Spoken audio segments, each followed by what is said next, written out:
Welcome to Perfect Cocktail Pursuits. My name is Rosalina Africano, and I'm your host.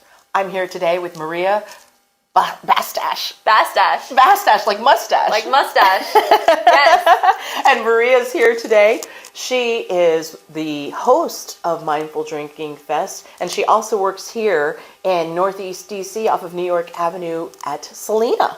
I do, yes. It was fantastic. Maria and I are going to do a post-game wrap-up. Today was a full day at Mindful Drinking Fest, and we started with a drink. Yes. Cheers. Cheers. Salud. Salud.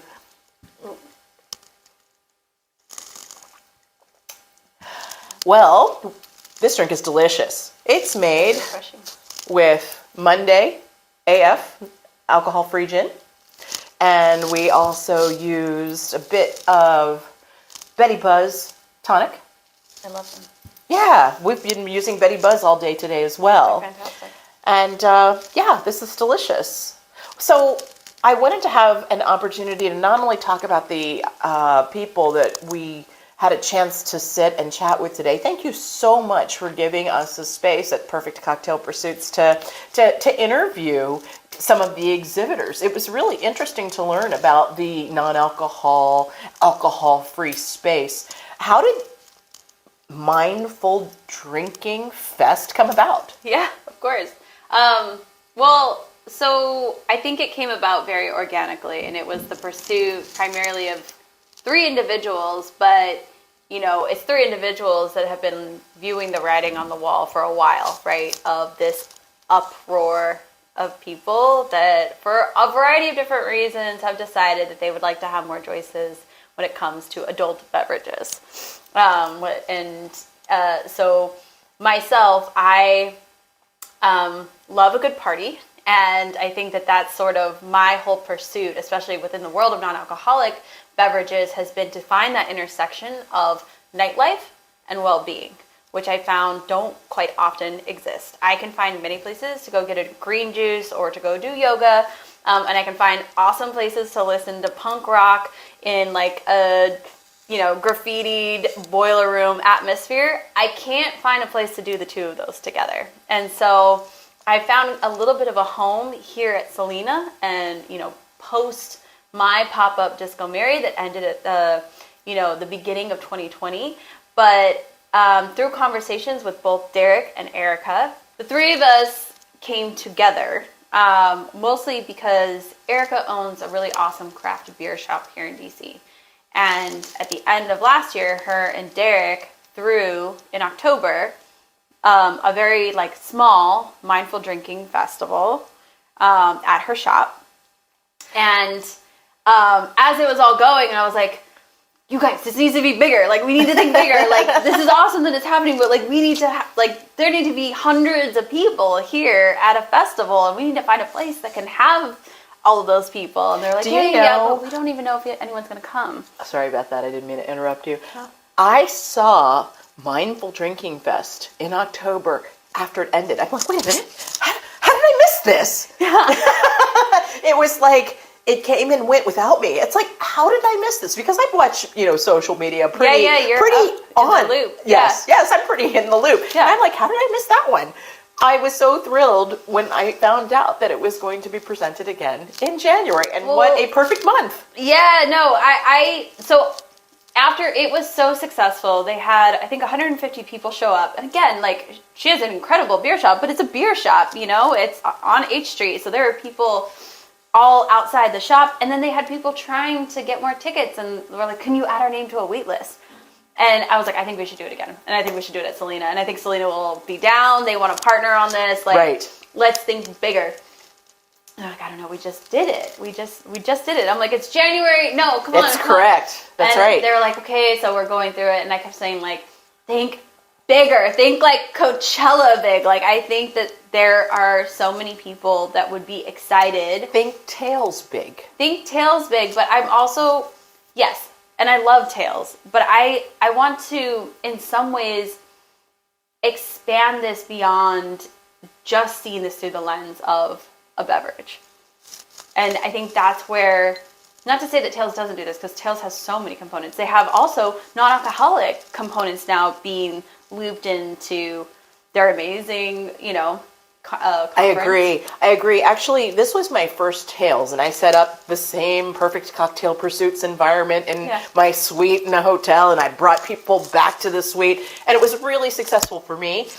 But there wasn't a day that went by that I did not hear about non-alcoholic, alcohol-free, mindful drinking as a theme. It was present way more than I thought it would be. But all the more reason to see that this is something that people are paying attention to, because they see that consumers care about it and want it.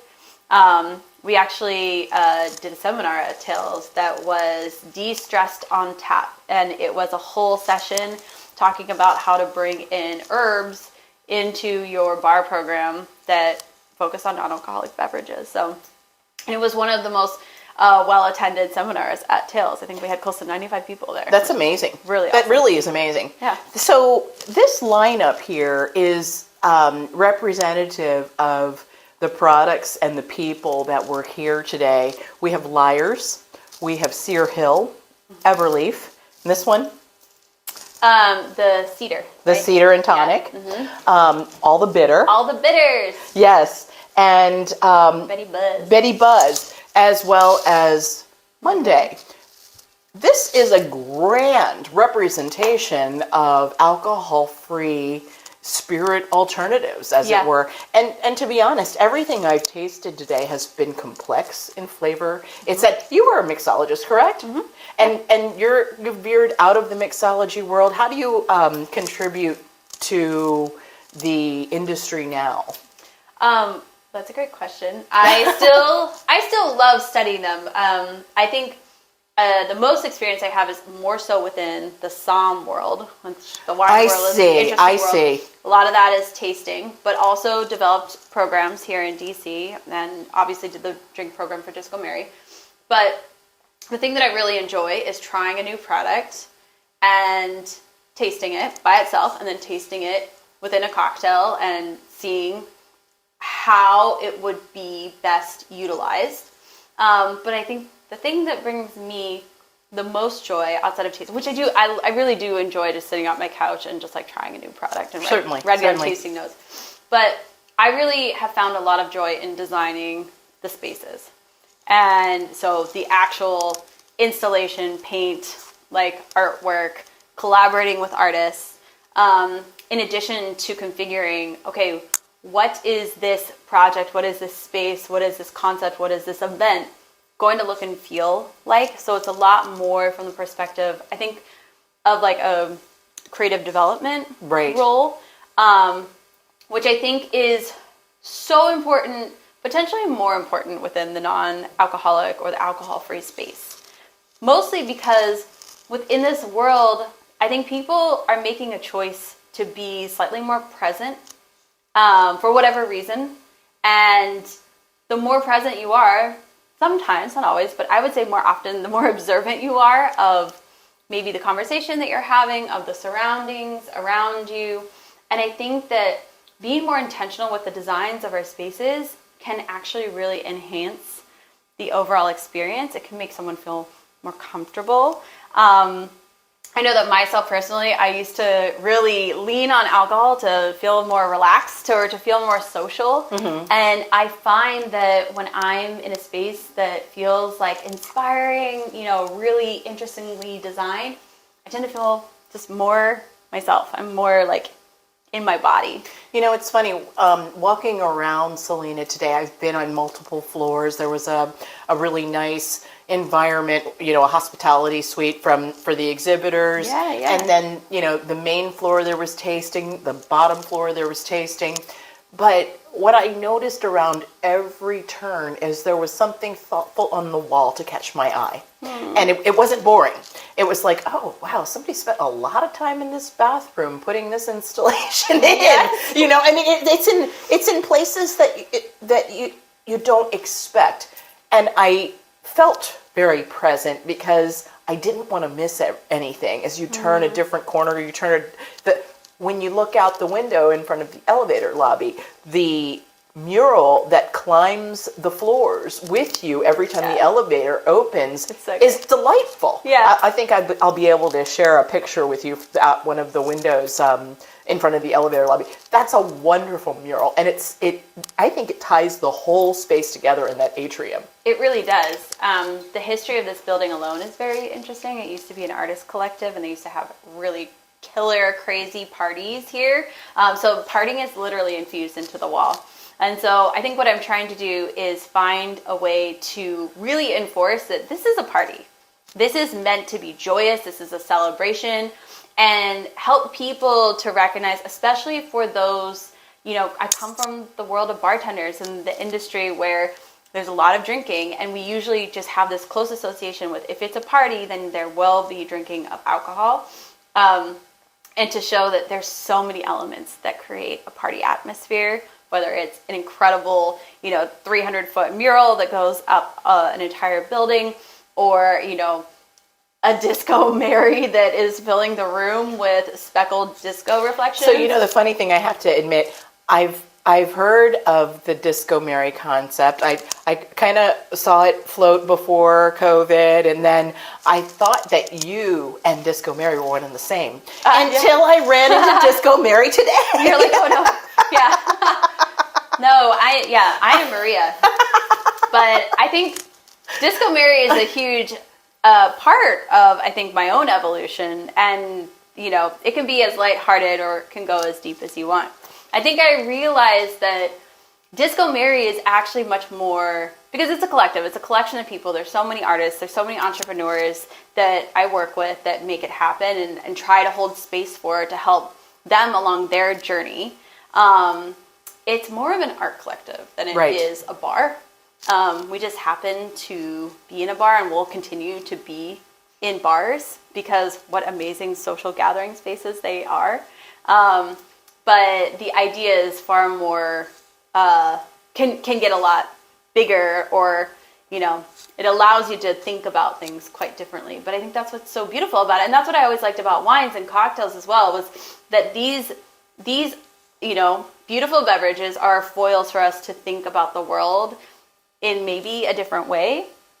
We feel about ourselves in a different way, to relate to another human being and connect with somebody. Right. When we're sharing tasting notes, all of a sudden we're taking something that's our own very personal experience and then sharing it with one another. And that's like far more intimate than like just talking about, what's your favorite color? We're connecting on a much deeper level. Weather. What do you do? Sure, yeah, what do you do? Yeah. Oh God. No, to be honest, I have been very present today, and I am really inspired by the different flavors that comes out of each of these bottles, and the effort that's gone into, and the hopes and the dreams of each entrepreneur that has put together each project, from all the bitter to any of the spirits that we've had an opportunity to taste today. I think that Mindful Drinking Fest was not only a success today. I expect to see this a traveling road show. Yes. I expect to see, and I will be there. I can't wait to travel with you. I can't wait for you to go on the road with us too. Oh my gosh, no. Definitely. The But aesthetics that's what I predict for this. I think that if DC is any indication of how much the marketplace needs this, especially with you guys hitting the ground running. There's no reason that New York can't be next. No reason Miami can't be next. California's next. Okay. Yeah. Right on. Yeah. Where in California? Do you know already? Joshua Tree. I'm just throwing that out there. But it'll be in Joshua Tree. It's kind of quiet in Joshua Tree. Have you been there before? Yeah. It's kind of quiet out there. We'll make it loud. But you know what? If you build it, they will come. Yeah. There's a few other places too, but I see it. Okay, got it. I got it. Yeah, we'll build it. I think some yurts in the middle of Joshua Tree with would beautiful rock. peacock feathers. We'll have one. That's my inspiration. Yours is Disco Mary. Mine is like I summons the peacock for my creativity. The colors, the eye. No, there's so much of it that I see. No, it makes sense. It's beautiful. Well, thank you so much for joining me this evening, Maria. I really enjoyed our post-game wrap-up for Mindful Drinking Fest. I think that it's been a really productive day. I know that the fun that you were wanting to summons in this crowd, you found, because the collective group was energetic. Every person that I interviewed was really, they were inspired. This has been, I think, the first space where a lot of people have come with the goal of an alcohol-free day. Yeah. I think it's perfect. Well, thank you so much. It was I a really delight. appreciate It was a such delight. a delight. Well, my name is Rosalina Africano, and this is Perfect Cocktail Pursuits. Thank you so much for joining us today. And if you're enjoying Perfect Cocktail Pursuits, please like, follow, share. My friend here is Maria Bastasch. Bastasch. Not Bastasch, just like mustache. Yes. And we are closing out Mindful Drinking Fest for the evening. Cheers.